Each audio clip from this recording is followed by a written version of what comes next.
Je vais poser quelques questions à Louise Fortin, bibliothécaire à Espace Jeune de BANQ, Bibliothèque et Archives nationales du Québec. Louise Fortin, bonjour. Oui, bonjour Sylvie. Bonjour. Alors, les histoires, ça sert à quoi? Ah, les histoires, ça sert à beaucoup de choses. On dit qu'on a tous besoin d'histoires. On pense aux enfants en bas âge et bien sûr, c'est naturel de leur raconter des histoires lorsqu'ils sont au niveau préscolaire.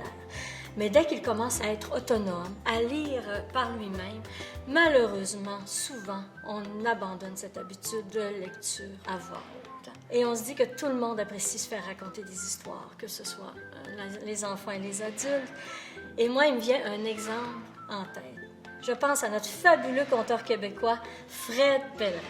Fred Pellerin, c'est un fabuleux conteur. Si on lisait son texte en silence, on n'aurait pas le même effet, c'est sûr et certain.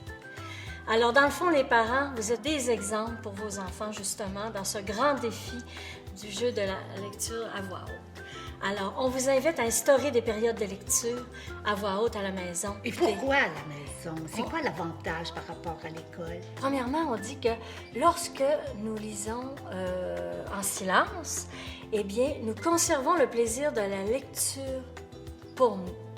Par contre, lorsque on lit à voix haute, eh bien, on partage ce plaisir avec les autres. Alors, quand on est à la maison, bien, on a du plaisir. C'est une activité familiale qui permet, en fait, de faire des rapprochements, de créer, de tisser encore plus de liens.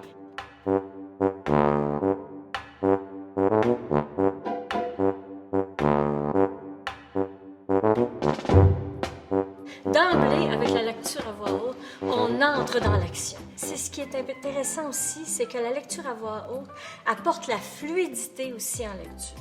Ça permet à l'enfant de développer sa fluidité et on dit que les enfants qui pratiquent la lecture à voix haute deviennent des super lecteurs.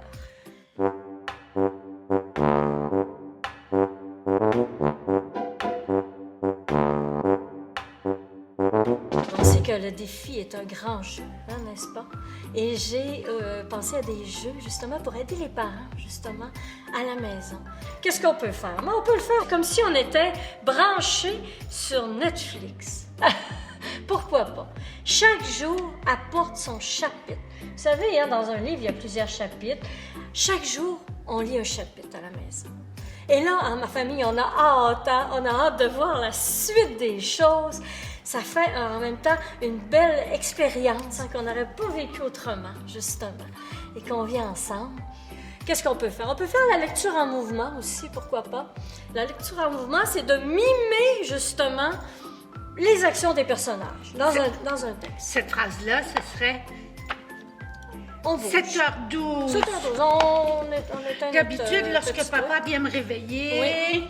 ça me prend quelques minutes pour sortir de mon sommeil. Mais oui, absolument! Kinésique. Eh oui, c'est sûr, c'est certain.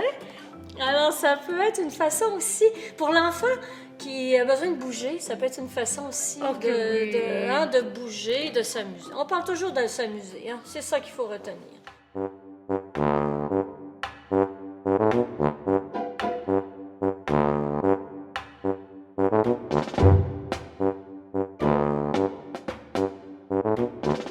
Mais pour lire à voix haute, ça prend des bons livres.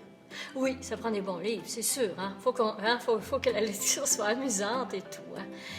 Écoutez, moi, là, je suis près de chez vous. Vous avez une caverne d'Ali Baba. Le saviez-vous? Une caverne d'Ali Baba. Et j'ai nommé votre bibliothèque. Il y a une bibliothèque qui est sûrement près de chez vous. Et je vous invite à accourir à la bibliothèque, à aller vraiment flâner. Commencez, vous pouvez aller flâner, aller bouquiner.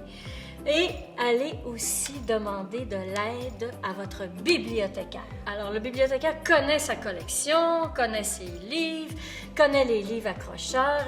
Ce qu'il va faire, c'est qu'il va prendre le temps de parler aussi avec votre enfant, voir ses intérêts. Il faut partir des intérêts de l'enfant aussi, en lecture.